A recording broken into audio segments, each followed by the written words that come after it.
Good morning. Ooh, that's a little hot. Welcome to Unity Spiritual Center, Georgetown. My name is Reverend Tommy, and I am the minister here. And I'm so glad that you all are here today to share with us this time together. And we come together to celebrate life, to just create a sacred space and be in that presence that we create during this morning's activities. We come together to meditate together, to affirm together, to sing together, to pray together, to laugh together, to learn together. We do all these things, and we enjoy ourselves creating this sacred space. So I want to say, let me talk a little bit about unity, in case you're not totally familiar. We are a positive path for spiritual living. We are all-inclusive and love-based. We draw from all particular paths towards spirit, because the main difference, when everybody ever asks you, what is the one difference between unity and everybody else? It would be that we teach a paradigm of oneness, that everything is one. We're not separate from each other. We appear to be externally, but there's a core foundation somewhere that connects us all, and science is beginning to tell us these things. And so it's confirming that, in fact, that is how it is. And so you are me, and I am you, in a very strange kind of way. So welcome you, and welcome me. Anyway, welcome to Unity Spiritual Center, Georgetown. And we like to say we are a spiritual breath of fresh air. So there's some announcements we want to take care of before we get going this morning. And one of them is, I'd like to say hi to all the viewers online. I keep forgetting to do that. Hello, viewers online, and thank you for joining us. We are on YouTube, by the way. We have our YouTube channel. So if there's Sundays you can't make it and you want to see what we're doing, then you can just go to YouTube and put Unity Georgetown, and it'll come up, and you can click on there and watch the service. Anyway, I'd like to invite anybody who's new today, if no pressure, if you would like to share that who you are, what got you here, etc., we will give you the floor at this time. Anybody, go ahead. My name is Bonnie Bartlett. I belong to Unity of Houston. Bonnie, thank you. And I am a retired nurse, and I came here during the pandemic, and I saw that services were online. Hi! And then I just was driving by, and I saw the sign yesterday. Yes! That sign has really helped us out a lot. Very, very grateful for that sign. Go ahead. I just wanted to introduce my friend Susan. Susan lives in Waco, and she's visiting me. We're longtime friends, very longtime friends. And so I am delighted that she came with us with me to church today. And Rebecca, Susan lived in Mohawk for 10 years. And Rebecca and I visited Susan, and she came down to the Oaxacan Museum exhibit of, it's called Oaxacan Dough, and it's really lovely, and it's worth seeing. So I'm putting in a plug for that. It's the art center just off the square. It's photos and some ceramics and cloths. But anyway, it's a lovely, real small exhibit. And thank you. Happy to be here today. Absolutely. Thank you, Susan, from Waco. Anybody else like to join? All right. Well, all right. Also, so let me make a couple announcements. Wednesday mornings, we get together right here across the street at the Legacy Park at the Pavilion, and we have a class that I call Let's Get Metaphysical. And we just talk about things and enjoy being out in the open in nature like that. And we're having a real good time with it. And this week, we came up with the other book club, the Tuesdays book club that Alice facilitates. We talked about You Are the Universe, a Deepak book. And during our search, or my wife's search for some interviews or information on the book, she came across this wonderful website called Cosmos, with a K, Journal for Global Transformation. If you like, ask me, send me an email, I'll send you the link. And we found an article in there about the book, an interview. And it's fascinating. And I sent it out to the people that are signed up, and we're going to talk about it on Wednesday. So join us. You don't have to do anything. Just show up 9:30 in the morning at the pavilion right across the street here this Wednesday. Now, next Wednesday, the one after that, Ann and I and Therese, just from talking, came up with an idea, because the following Wednesday is World Day of Prayer that Unity always participates in. And it's the 7th and the 8th, but 7th happens to be Wednesday.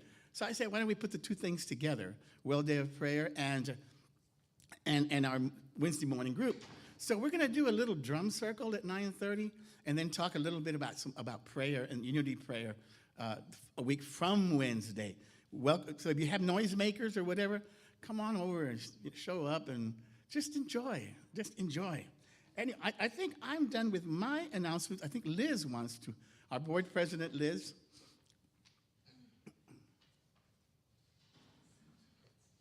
Reverend Tommy also wants to plug these two books. True.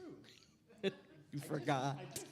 They're the 5 principles and The 5 principles Keys to the Kingdom. and Keys to the Which Kingdom. is about the 5 principles. This one's $6. This is $12.95. If you've never read them, I highly recommend that you do. And Especially this one. These books are both available on the welcome table. You can write a check, pay in cash, or use the QR code and just put book purchase in the notes. If you need some help with that, you can see me or Maria after the Or service. if you need an IOU, you can take it and you can pay us later. Yeah, put an IOU in the prayer box, and we'll catch up with you. Okay. So yeah, if you've filled out a membership form or a guest request, we know where you live. We can find you. Most of you live right here. We'll just drive the neighborhoods, until. Anyway, good morning, everybody. I'm so happy to be here today and happy to see you all. As many of you know, this afternoon we have our second membership class, which is really going to be an introduction to Unity Spiritual Center Georgetown. You'll get a little history lesson, learn about how we do our service, what goes into putting our services on, what our various ministries are. And I wanted to say something, and also a couple of things. One, being a member of this church is not an obligation. It is a heartfelt commitment to this spiritual family. You are not obligated to do anything. You're not obligated to join. It just lets you know and us know that, that we're in this together, okay? It gives you voting rights at our annual meeting, so it kind of gives you a voice. You have multiple opportunities to volunteer, whether you're a member or just come here and hang out with us. That's fine. Everybody's welcome. But I did want to say that you don't have to give up membership anywhere else to be a member here. And like I said, it's just a heartfelt commitment from your heart to the family heart here, okay? Right. We will be starting almost immediately after service. We have to get the tables back and everything. So if you want to run down to the little market and grab a snack and come back, do so quickly. We're going to start promptly at noon at the latest, earlier if everybody's here. And we do, if you're a member at another Unity church and want to transfer here, this is the class you need to be at. We don't mind that you missed last week, but this is a class you need to be at because we talk about who we are here. So we were going to do kind of a class on Breeze. I had told you that we're going to get information out to you. To do an actual class, we'll introduce you to it, but I think we're going to, Maria and I are going to actually do a longer presentation on Breeze for the people who volunteer and really need to use it. So we'll do that at another time. But we do have a lot of information to get through this afternoon. So so please come back, be on time, and we're going to have a good time, okay?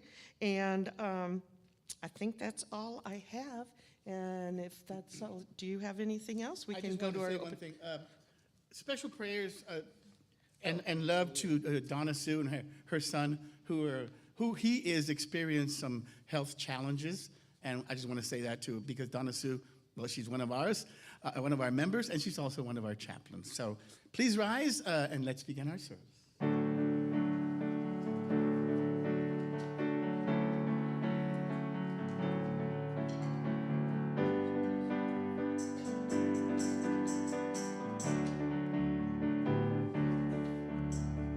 Open the eyes of my heart, Lord. Open the eyes of my heart. I want to see you. I want to see you. Open the eyes of my heart, Lord. Open the eyes of my heart. I want to see you. I want to see you high and lifted up, shining in the light of your glory. Pour out your power and love as we sing, holy, holy, holy.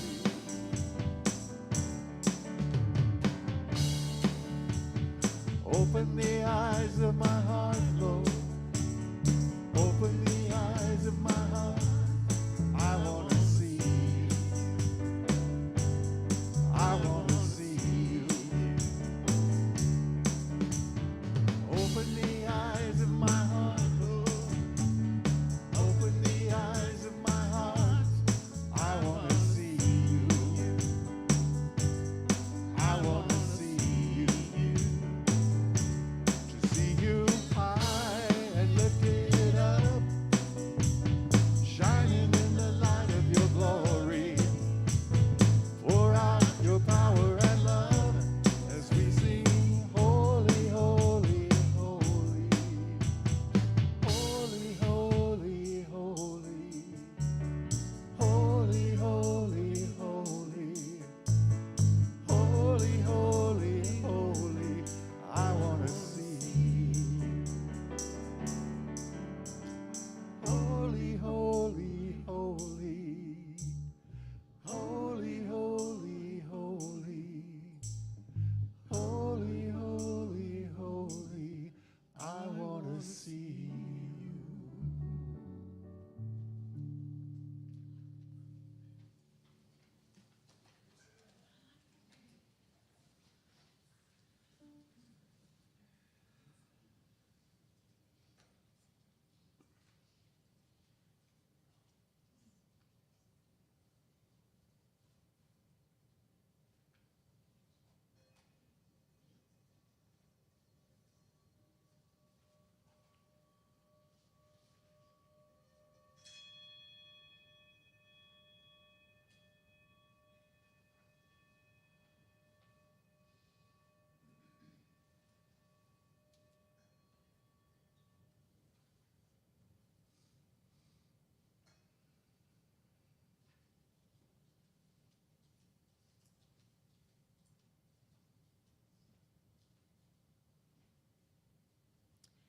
And now I'll light the candles that represent the law of divine order.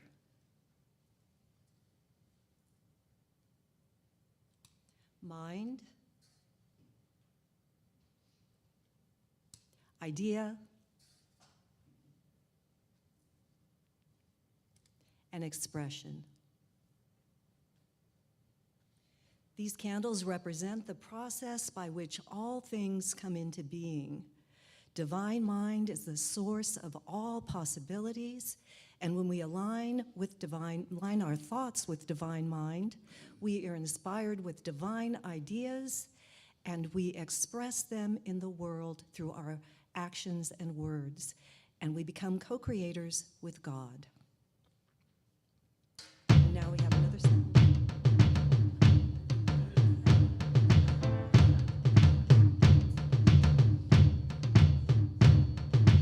Thank you for this day, Spirit, thank you for this day. Thank you for this day, Spirit, thank you for this day. This healing, this healing, this healing day. This healing, this healing, this healing day.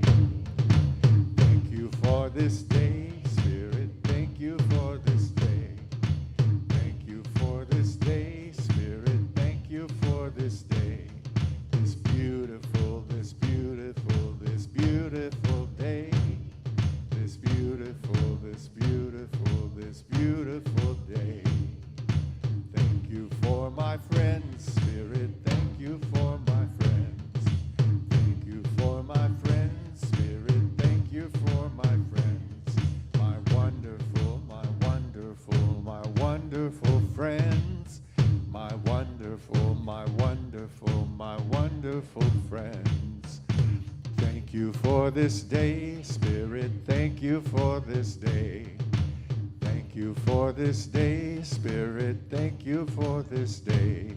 This beautiful, this beautiful, this beautiful day. This beautiful, this beautiful, this beautiful day.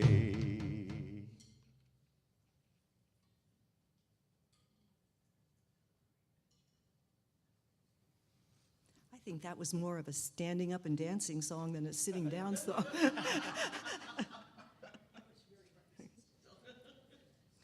Now, please join me in affirming our prayer of intention together. Living Spirit opens our minds, opens our hearts, touches us all deeply with love, and sends us out as agents, agents of love, agents of peace, agents of justice. Amen. We don't have any children today, so we just send them blessings wherever they are. This is normally the time we'd send them out into Sunday school. So now let's affirm our unity statement of being together. There is only one presence and one power active in the universe and in my life, God the good, omnipotent. And now we'll affirm our vision and mission statements. Centered in God, we co-create a world of love, peace, and abundance.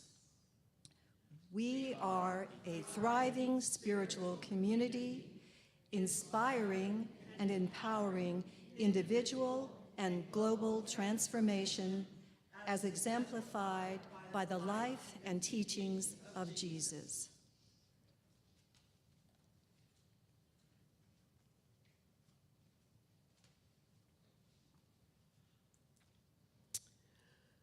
The daily word for today is purpose. Over the course of my life, I have discovered what has kindled my passions, captivated my attention, and made me feel most alive. My passions lead me to discover my purpose, to which I choose to devote my time and my life. My highest spiritual purpose is to live from my divine nature. My divine gifts of life, love, and wisdom express uniquely through my passions, fulfilling me while demonstrating the truth of my being. I listen to the still, small voice of Spirit within to discern the best way to fulfill my purpose. I heed its call to learn, discover, and grow. It's never too early or too late to embark upon the journey of a lifetime. I am ready, willing, and more than able. And from John chapter 18, verse 37, we read, "For this I was born, and for this I came into the world, to testify to the truth." Today's affirmation is, I pursue my purpose and passion, with passion. I pursue my purpose with passion. Please repeat that twice with me. I pursue my purpose with passion. I pursue my purpose with passion. Thank you.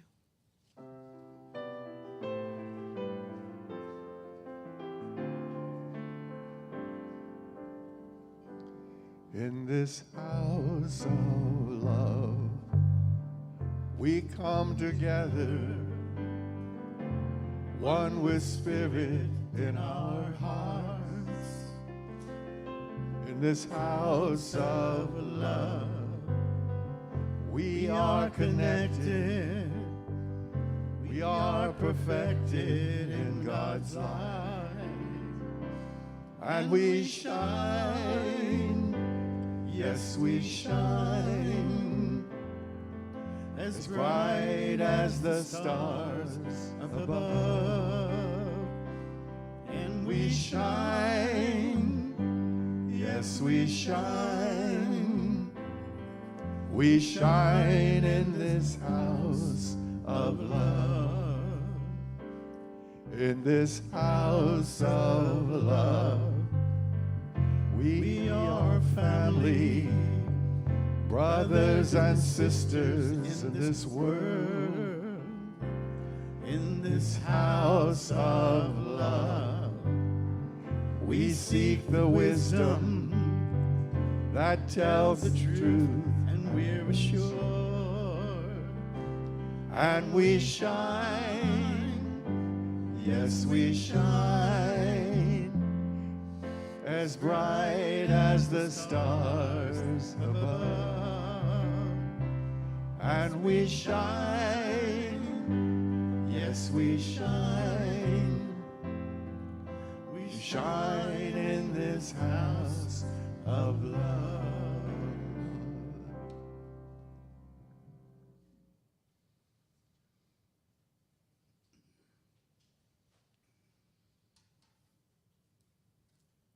Now is the time that we join together as a spiritual community in prayer. So I invite you now to just relax, breathe, and feel the oneness that connects us with one another here in this sacred space. In this past week, your chaplains have received an exceptional number of requests for prayers for healing for members of our congregation and their loved ones. So I thought we would devote this time of prayer to creating an energy of healing for all those in our congregation or anyone you're holding in prayer today. So we bring the faces of each one to mind, feeling our connection deeply as we hold them in our hearts. And we speak their names now, either silently or aloud, into our circle.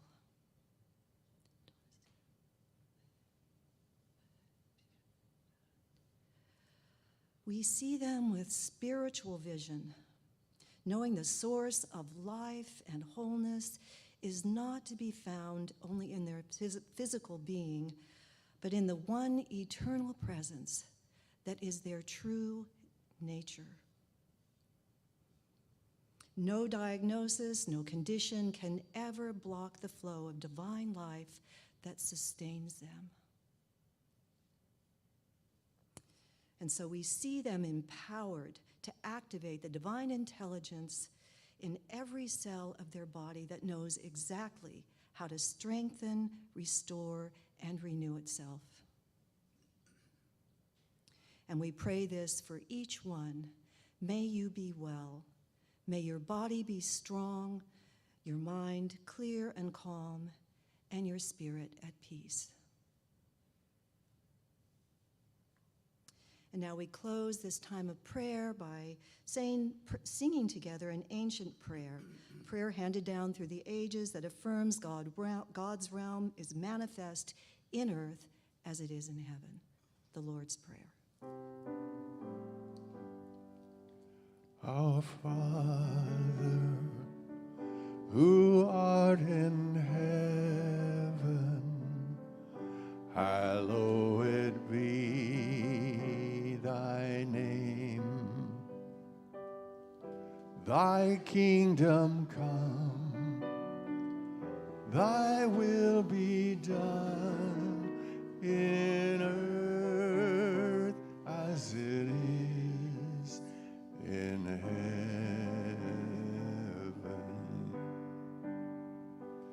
Give us this day our daily bread, and forgive us our debts as we forgive our debtors. And leave us not in temptation, but deliver us from evil. For thine is the kingdom and the power and the glory forever. Amen.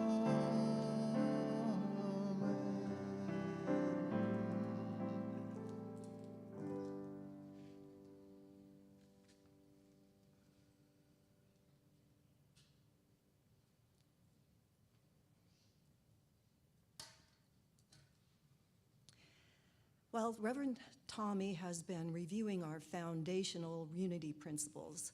So I thought this might be a good time to talk about one of the most basic practices we use in unity, affirmations.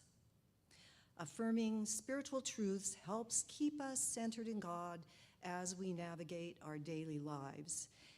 And if you read the daily word every morning, as many of us do, you already start your day fortified with positive, inspirational statements that can help you remember the truth of who you are through the day.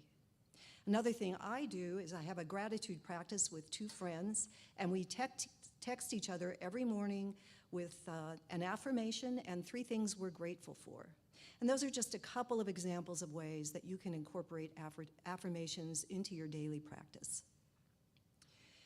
And your affirmations do not have to be long or complicated. Sometimes I know for me what I really need in a stressful moment is just a short, powerful phrase that works like a wake-up call. Some of my personal favorites are peace, be still, I am strong, God is here now, and this one from that great spiritual teacher, Paul McCartney, let it be.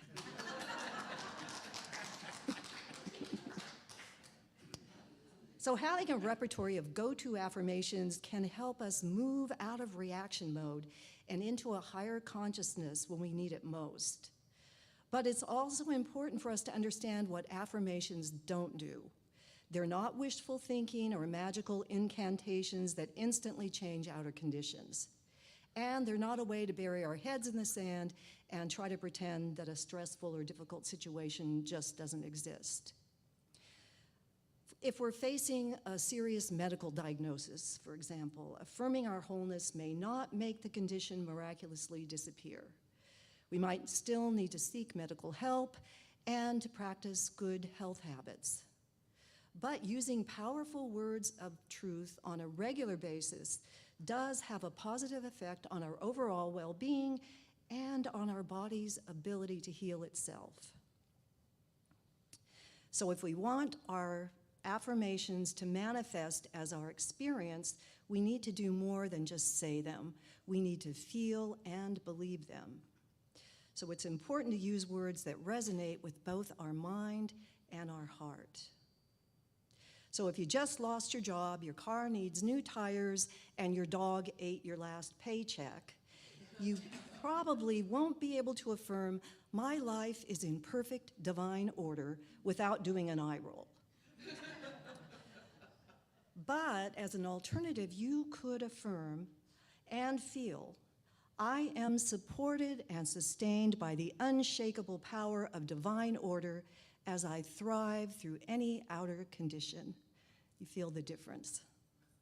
So we have to use affirmations that we can believe. Now, I hope this encourages you to create your own toolbox of affirmations that will help you stay grounded through life's ups and downs. And if you need inspiration, ask your prayer chaplain for ideas. We're here to help, and that's what we do. So now, as we begin to prepare for our meditation time, just relax, breathe deeply, and open your minds and hearts. Now is the time that you are ready to receive the words of truth that you need today. And you'll know when to bring your attention back to this time and place when Dan begins to sing.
There's a song in my heart, praising God with all my might. There's a rhythm and a rhyme inside my soul, revealing spirits, guiding light. And I know, yes, I know that it's God.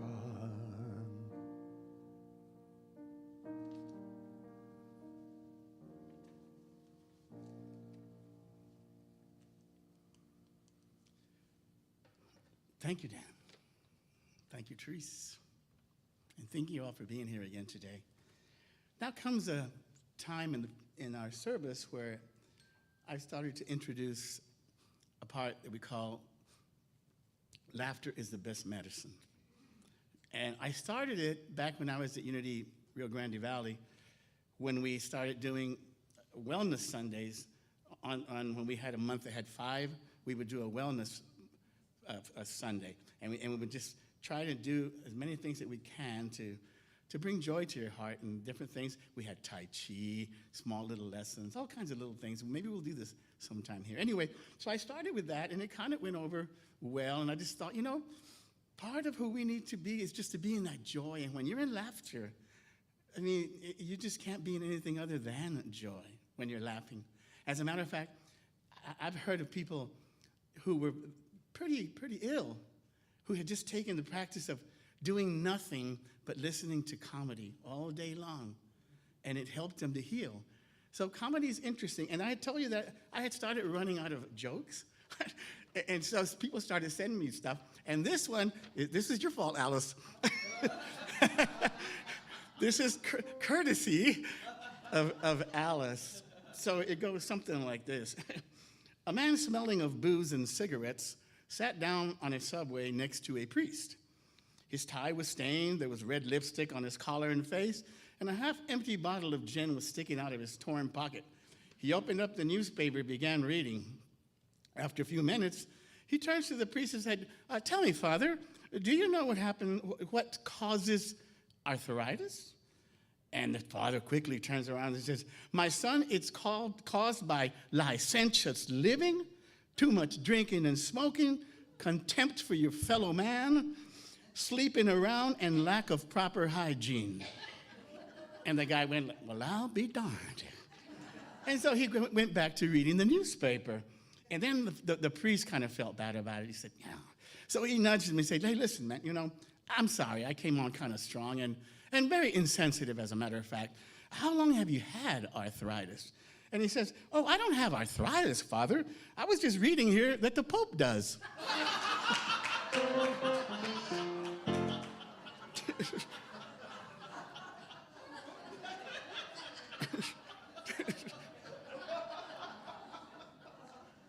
And it says the moral of the story is what?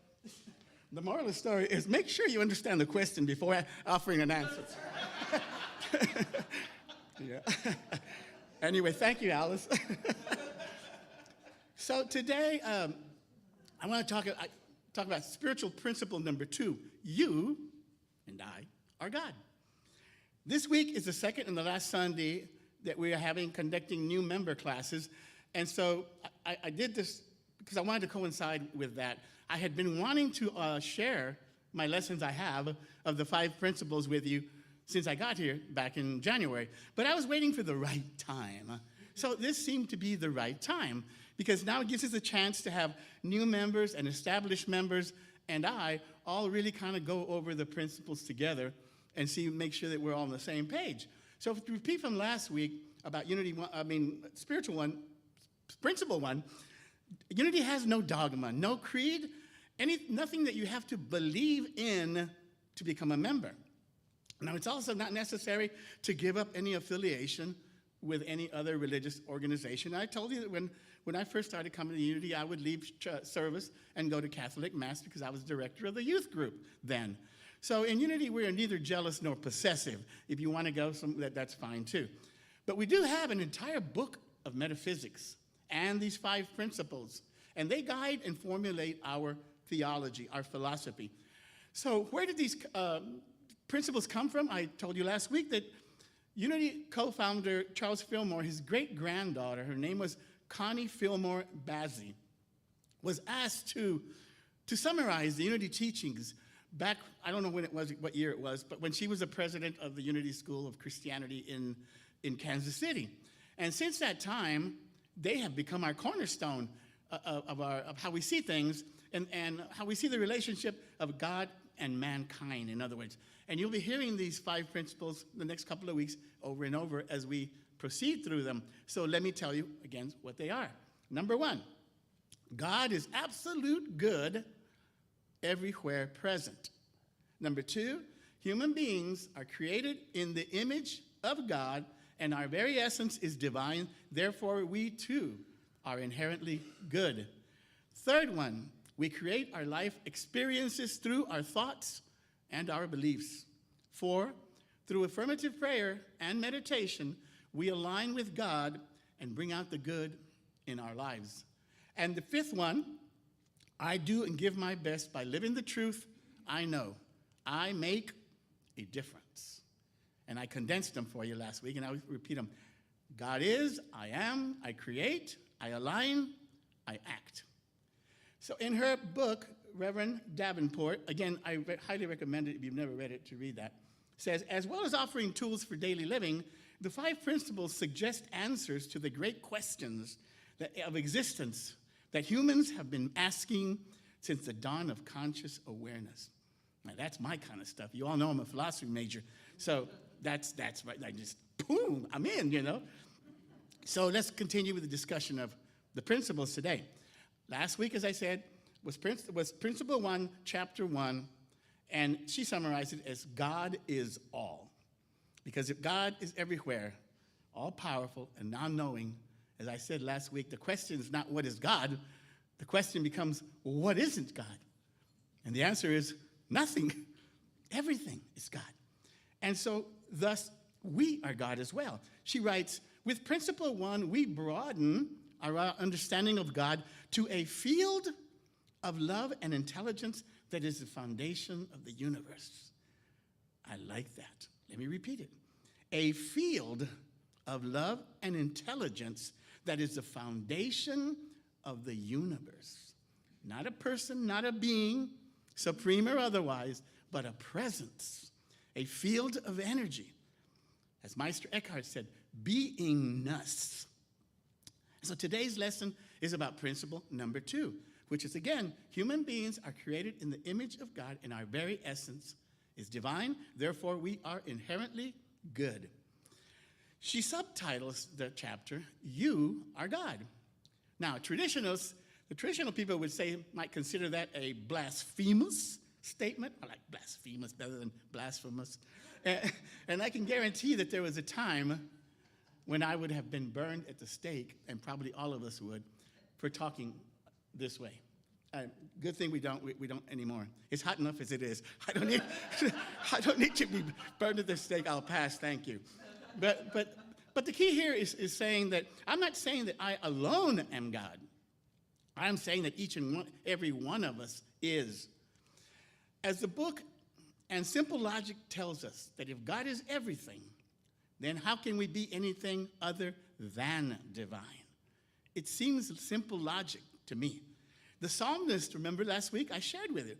The psalmist said, if I ascend to heaven, thou art there. If I descended to hell, thou art there. There is no place where you can go or be where God is not. And remember I said, in Unity we say, there is no spot where God is not. And so the idea that we are God, the divine, in expression is the crux of the second principle.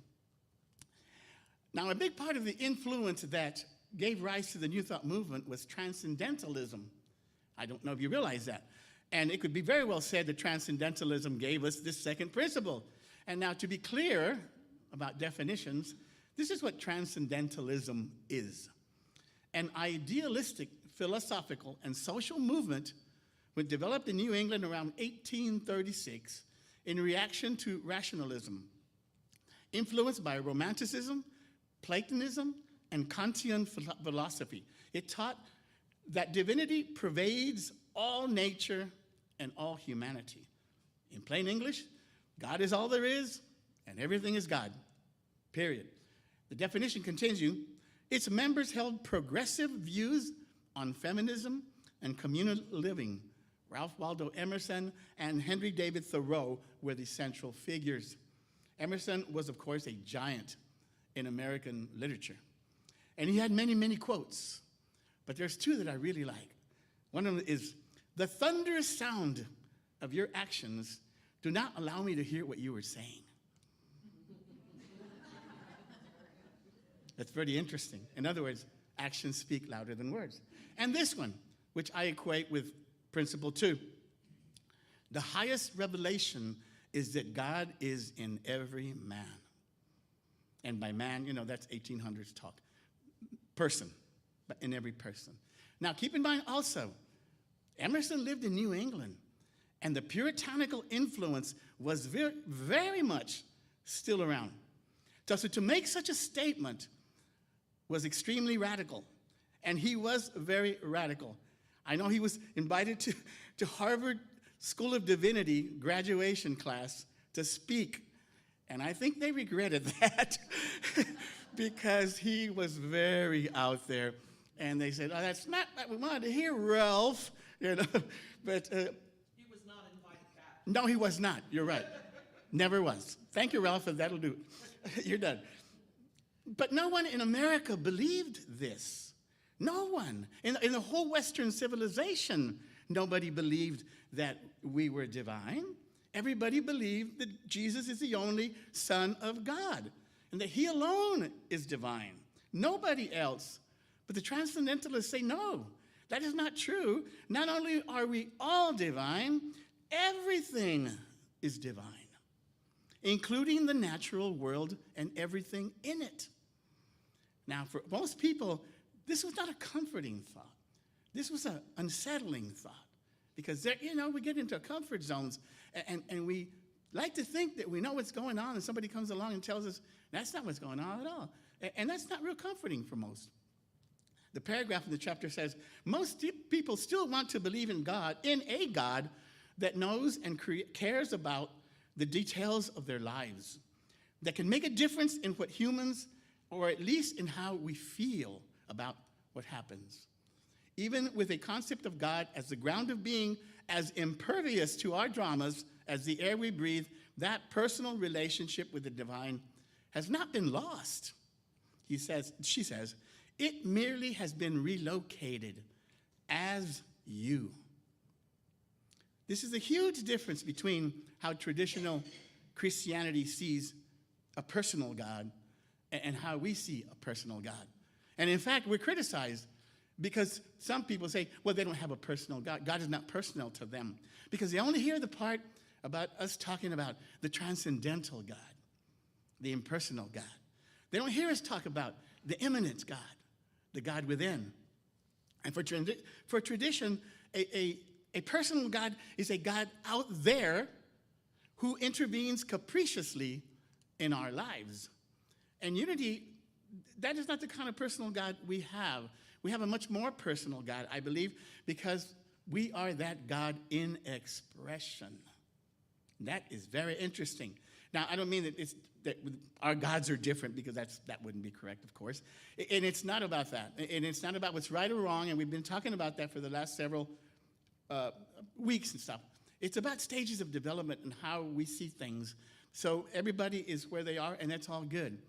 But the idea of an impersonal God and a personal God is found in Scripture. Let me share one. Mark 5:45, we read, "For he makes his sunshine rise on the evil and on the good, and sends rain to the just and the unjust." That is a divine operating as principle. And just to be clear about what that means, Reverend Ellen tells us at the beginning of the book, a principle is a rule or a law that never changes. It applies to all people everywhere all the time. We learn this as children. 2 + 2 = 4, anytime, anywhere. It's a mathematical principle. If you get an answer other than 4, the mistake is yours, not the principal's. And I would add to that, she doesn't say that, I would add to that, and the correction of that is yours as well. Your answer never depends on whether you're a good person or a bad person. The principal is not even aware of you. It just is. I love the analogy of water, and I've been talking to Kathy about water. Water is the great gift. Now think about this, because it occurred to me one time. I said, water is the great giver of life on this planet. Without it, nothing can survive. It gives, and why does it give? It gives simply because it's nature to give. And it gives unconditionally to everything and wants and needs nothing in return. Just think about that. When you have that kind of an understanding of God, then you have a better understanding of that principle, transcendent God. Well, what about the flip side? What about the personal God in us and as us? There's a verse for that as well. Now, as I said before, in Unity, or I especially, talk a lot about things from a conceptual point of view, from the big picture point of view. And that's the whole central idea of what we call a metaphysical, which I prefer to call an allegorical interpretation of the Bible. And this verse is found both in Hebrew and the Christian scripture, and it affirms our idealistic views. The difference is they are not interpreted that way in tradition. And again, the difference would be the consciousness. And you know, Jesus told the disciples, I have much more to tell you, but you're not ready. And so it's just about that. You know what to say? When the student is ready, the teacher will show up. That's just the Eastern talk, you know. And so here's the verse. It is written again in Isaiah and in Matthew. It said, behold, a virgin shall be with child and shall bring forth a son, and they shall call him Emmanuel, which being interpreted is God within us. Well, there it is, God within us. Except we would say God as us. Very personal. Now, traditionally speaking, their view was that God was not in the world. You know, ever since the fall, then the planet was godless, let's just say. And it took millions and millions of years of development, of the earth's development, for God to enter into the world. And he did so and when God did so, it did so in the form of one person. I don't know if you thought about it that way, but does that make any sense to you? So that conceptually speaking, yes, God is with us, Emmanuel, but with all of us, because God is everywhere. It's very simple. So anyway, as we learned last month, it's not about wrong. It just isn't. The book says the goal of spiritual growth becomes to know ourselves as spirit and to begin to express it ourselves in that manner. Now, this is the grand paradox. The one thing in infinite variation. One presence in infinite variation. The no thing that is everything. Or as Aristotle put it, the unmoved mover. People in unity have come to understand ourselves as spirit. So now that you know this, your duty is to express that in your daily lives and to everybody that you come across. And what is the spirit? It is a field of pure infinite potential that underlies all of creation, all of it. I want to read you something from the Bhagavad Gita. By me is this entire universe pervaded. All things are in me, and I in them. Know that as the mighty wind blowing everywhere rests in the sky, all created beings rest in me.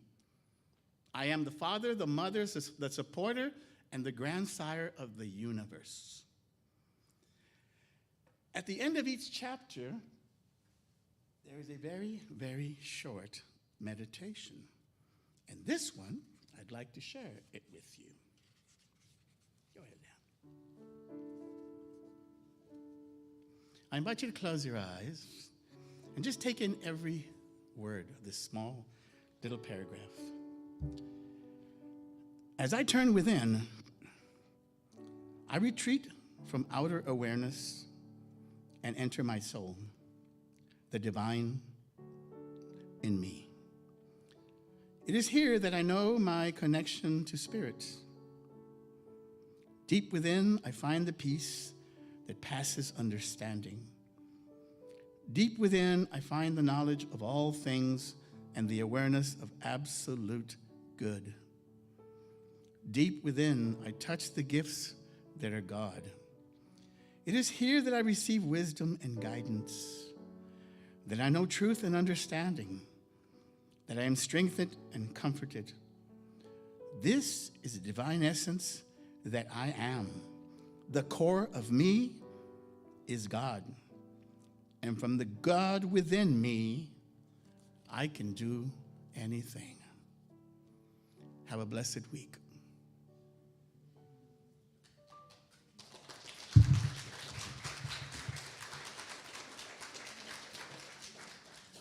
So now comes the time when we offer our tithes and our gifts to this spiritual community, as you know. It is, you are the ones supporting it. It comes from nowhere else. So be generous if you have the ability to, and help us out. Do the things that we want to do. So we take our offerings, and together we say, divine love through me blesses and multiplies all that I have, all that I give, all that I receive. I give in love, and I trust God.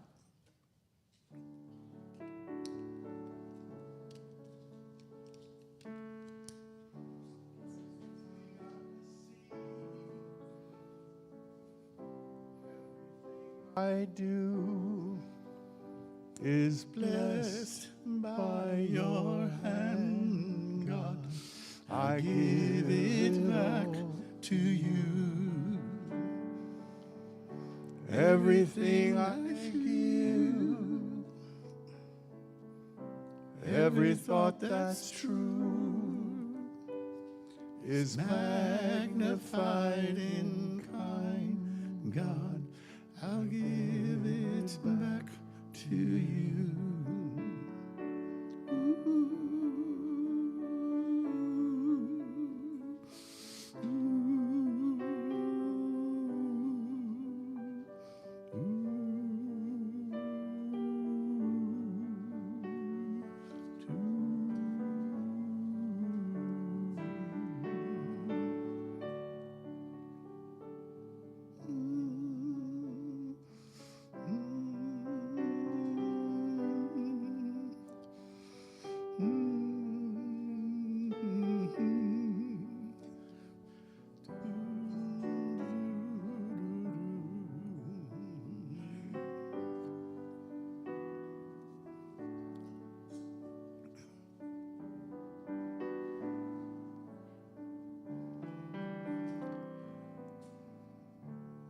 Send forth your energy to these tithes and blessings. And together we say, we bless and dedicate these tithes and offerings as an expression of divine love, and we release them to manifest that love in our community and in our world. Now, this is the time we would bless the children, but they're not here today. So let's stand up and end today's service. And thank you for being here. And Therese is our prayer chaplain for today. We'll end with the peace song.